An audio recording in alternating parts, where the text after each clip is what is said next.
Ajudar ao próximo é ajudar a si mesmo, é agradar a Deus, é só fazer o bem, sem olhar pra quem. Ajudar ao próximo é dividir a luta de alguém que nem conheça e assim curar a dor.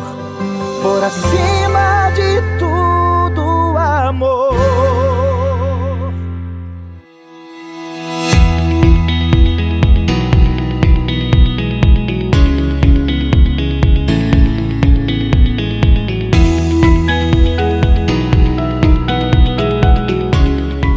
No programa Acima de Tudo o Amor de hoje, a gente vai falar e mostrar que nós, Hospital de Amor, não fazemos nada sozinhos.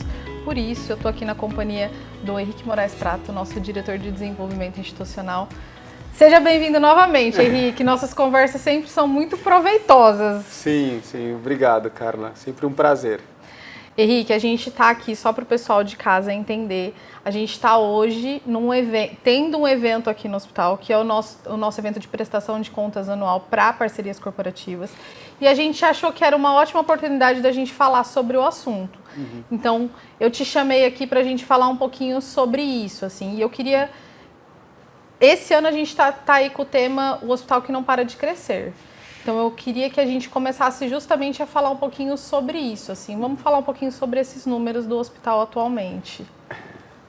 Excelente, Carla. É muito importante dizer o que é o evento e dizer o porquê. Alguns dos telespectadores talvez já tenham visto um programa sobre prestação de contas e a importância de se prestar contas e contar o que o hospital faz todos os anos.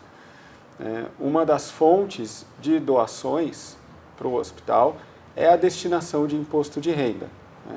Empresas que fazem apuração pelo lucro real, elas podem destinar parte do imposto a pagar para os projetos do hospital. O principal projeto é a Lei do Idoso, 1% do imposto de renda da pessoa jurídica.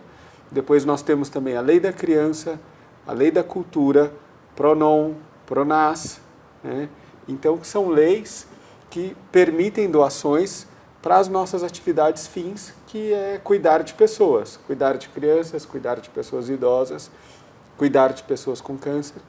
Então, esse evento é um evento que surgiu, na verdade, de uma demanda dos nossos doadores, empresas, das pessoas jurídicas que doam para o hospital e que, além dos relatórios que nos solicitam, além de uma série de informações que também demandam antes de realizarem a doação, nos pedem para que exista um dia oficial de prestação de contas, de apresentação de dados e de portas abertas. Então é um dia também que o hospital abre suas contas, abre os seus números e as suas portas para os representantes das empresas. O que acontece? O tema deste ano tem muito a ver também com esses números que mostram que realmente o hospital não para de crescer geograficamente, mas também não para de crescer nos seus números.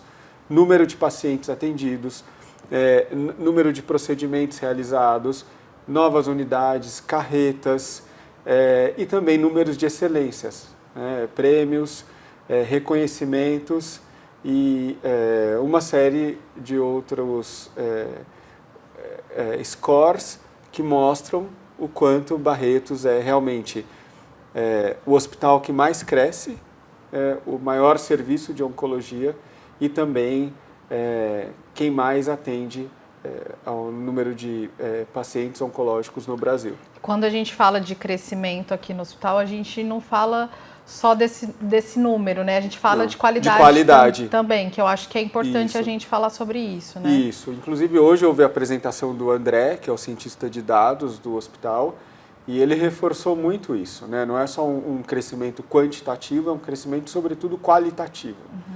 E isso está diretamente ligado ao aumento do número, graças à tecnologia.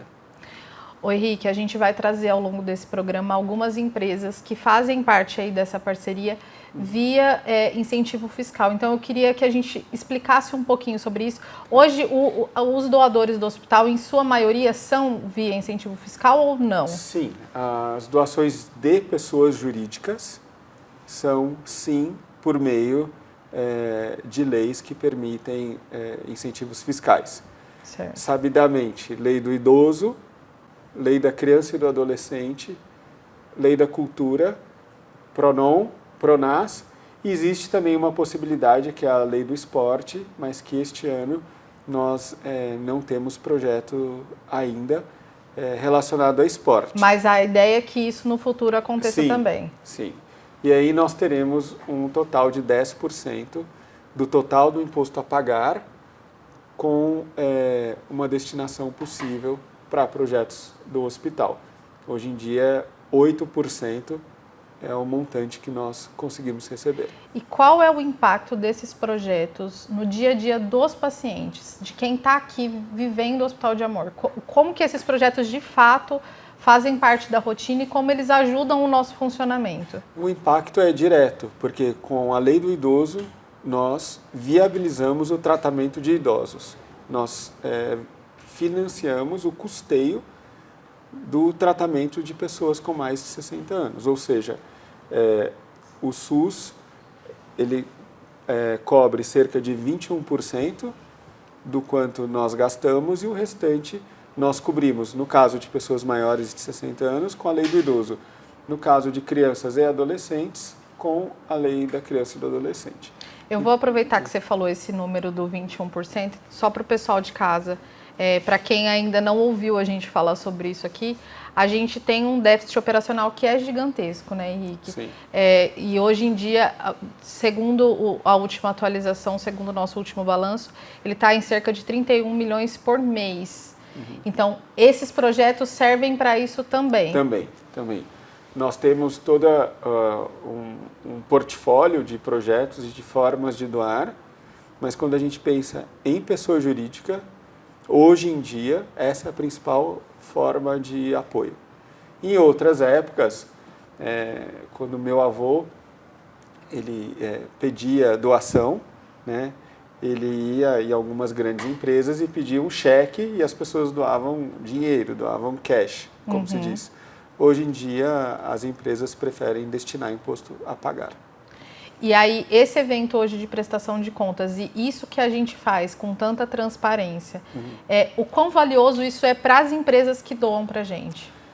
Isso é fundamental. Transparência é uma palavra que ela é obrigatória em todas as relações e quando nós pensamos numa relação de entidade beneficiada com uma empresa doadora, muitas vezes empresas listadas em bolsa de valores, empresas multinacionais que precisam reportar, inclusive, o seu investimento social para o que elas fazem aos seus acionistas, ou aos conselhos, etc. Essa transparência ela precisa ser total.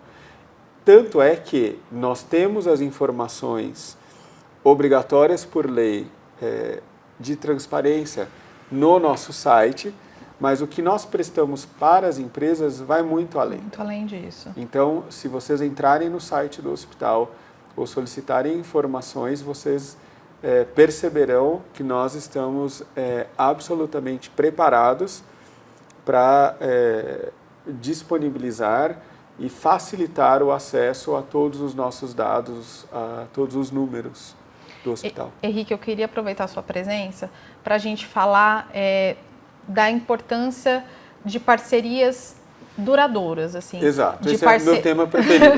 De parcerias que, porque para a gente tem isso, né?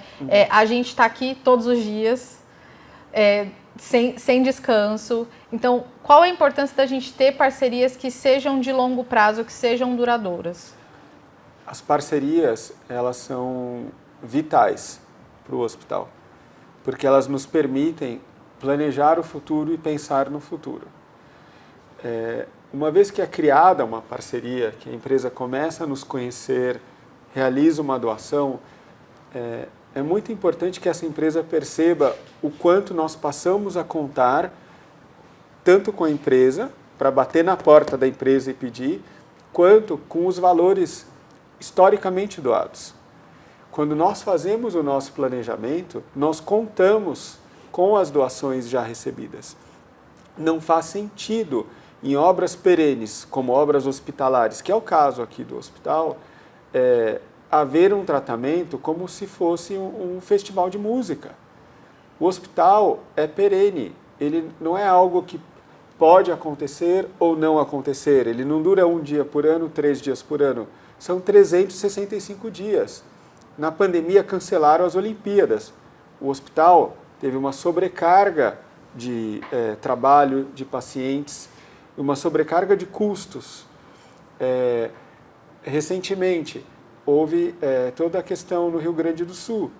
Nós, mesmo a 1.500 quilômetros de Porto Alegre, não ficamos aqui apenas enviando doações ou rezando pelas pessoas do Rio Grande do Sul. Nós fomos ao Rio Grande do Sul, o hospital mobilizou equipes, o hospital enviou carretas, mantimentos e tanto da equipe clínica quanto da equipe administrativa de retaguarda ficou voltada em ajudar o Rio Grande do Sul. Mesmo a gente não tendo unidade lá. Mesmo não tendo nenhum atendimento, não tendo unidade no Sul, em solidariedade. E assim nós fazemos com várias outras questões. Então, o hospital não para e não para de crescer, independentemente do que aconteça no mundo, sendo que na maioria das vezes, inclusive, nós temos mais trabalho e mais pacientes dentro de casa, a depender do que está ocorrendo. Então não faz sentido uma parceria não ser de longo prazo, não ser para sempre, e é o que eu sempre digo, representantes de responsabilidade social, de áreas que tenham a ver com doações, visitem as obras apoiadas. Nós precisamos que as pessoas estejam aqui conosco para que tomem as decisões corretas na hora de escolher as entidades que serão beneficiadas. Nos próximos blocos desse programa, a gente vai trazer exemplos aí de empresas que são parceiras do hospital, que ajudam via leis de incentivo. Então, vocês vão conhecer um pouquinho também dessas empresas e um pouquinho de como esses projetos estão impactando aí no dia a dia dos pacientes. Fica aí que a gente já volta. Por acima de tudo, amor.